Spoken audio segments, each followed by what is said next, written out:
তো আজকে এখানে হবে হোলি পার্টি। চলো তোমাদেরকে একটুখানি হোলি পার্টি যেখানে হবে সেই জায়গাটা দেখাই। চলো, এই দেখো প্যান্ডেল হয়ে গেছে, প্যান্ডেল একটা প্যান্ডেল হয়েছে। আজকে রাত্রে হবে এখানে হোলি পার্টি, দেখতে পাচ্ছ? এই দেখো, দেখছো? ওখানটায় খাওয়া দাওয়া সব হবে, আবার রং টং খেলাও মনে হয় হবে। তো সন্ধেবেলার জন্য অপেক্ষা করো, সন্ধেবেলা এখানে আসবো, ঠিক আছে?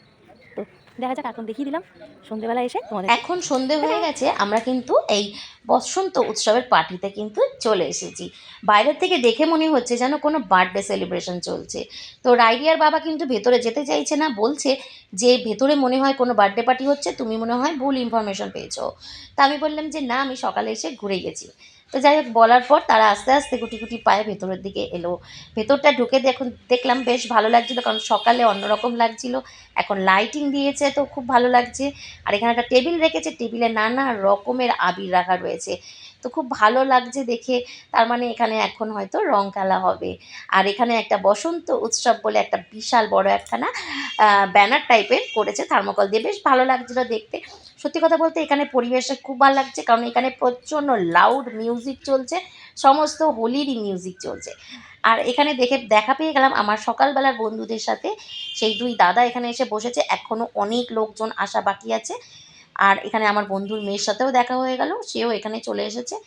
তো পার্টি হবে, খাওয়া দাওয়া হবে না সেটা কি করে হয়? দেখো, এখানে কিন্তু ফুচকার স্টলও ছিল।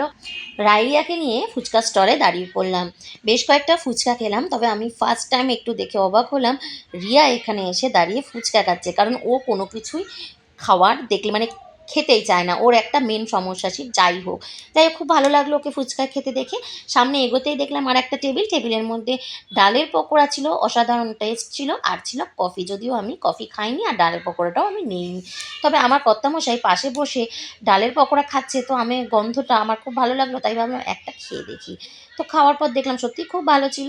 তারপরে তোমাদেরকে একটুখানি ঘুরিয়ে দেখাবো। দেখো লাইটিংগুলো কত সুন্দর করেছে, খুব ভালো লাগছে। আর লোকজন আসতে মানে অল্প অল্প লোকজনও এখানে আসতে শুরু করেছে, একটু একটু করে ভিড় বাড়ছে।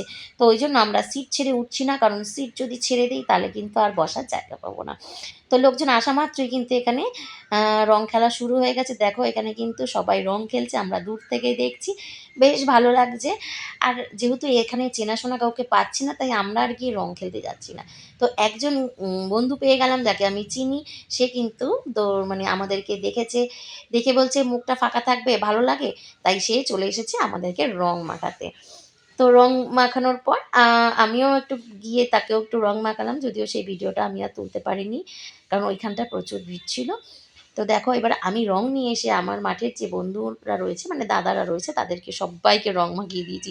যদিও কালকে কিন্তু বেশ ভূতের মতো করে রং মাখিয়েছিলাম, আজকে আর এখন রাত্রির অনুষ্ঠানে অত বেশি রং মাখাইনি, অল্প অল্প করে রং মাখিয়ে দিয়েছি।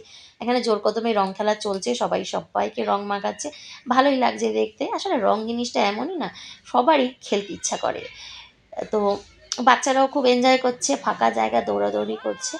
আর এখানটায় আমাদেরকে দাঁড় করিয়েছিল যে ছবি তোলা হবে, সব মহিলাদেরকে এখানে নিয়ে দাঁড় করানো হয়েছে। আর তারপরে এই রঙের বাজিটা জ্বালিয়ে দেওয়া হয়েছে, এবং যার জন্য সারাটা দুনিয়ায় রঙে ভরে গেছে, মানে রঙিন ধোঁয়ায় ভরে গেছে। আর তার তীব্র ঝাঁঝালো গন্ধে আমার তো অলরেডি চোখে একটা ইনফেকশন হয়ে গেছিলো কালকে আর রং খেলে। অনেক কষ্ট করে আমি এখন একটু চোখটা মানে তাকাতে পারছি। তোমরা আমার সকালের দিকের ভিডিওটা দেখলে বুঝতে পারবে আমার চোখের অবস্থা কিন্তু খুব খারাপ ছিল আবির ঢুকে গিয়ে। তো এখন ওই জন্য আমি একটু দূরে সরে গেলাম। তবে ভালো লাগছিল, মনোরম দৃশ্য, খুব সুন্দর লাগছিল। রং বেরঙের এখানে বাজি পোড়ানো হচ্ছিল, যেটাতে কোনো শব্দ ছিল না, কিন্তু সারাটা দুনিয়ায় রঙিন ধোঁয়ায় ভরে গেছিল। আর তার সাথে ছিল তীব্র গন্ধ। অনেকে তো প্যান্ডেল থেকে বেরিয়ে গিয়েছিল। যাই হোক, অনেক হলো রং মাখা ধোয়া খাওয়া, এবার আমাদের ডিনার করার পালা। তাই ফার্স্ট ব্যাচেই বসে পড়লাম, কারণ লোক সংখ্যা অনেক ছিল, আমাদের বসতে বসতে একটু রাত হয়ে যাবে, তাই আমরা একটু আগেই বসে পড়েছিলাম। তো তাড়াতাড়ি বসে পড়েছি। এখানে খেতে দিয়েছে লুচি, ছোলার ডাল, তার সাথে ছিল মাটন ছিল, আর তার সাথে ফ্রাইড রাইস, আর হ্যাঁ চাটনি, পাঁপড়, আর তার সাথে ছিল আইসক্রিম। রান্নাবান্না কিন্তু খুব ভালো হয়েছে, আর আয়োজনটা সত্যিই খুব ভালো হয়েছে। মন থেকে ইচ্ছা আছে প্রতি বছর এই অনুষ্ঠানে যোগ দেবো। ভিডিওটা তোমাদের কেমন লাগলো অবশ্যই কমেন্ট করে জানিও।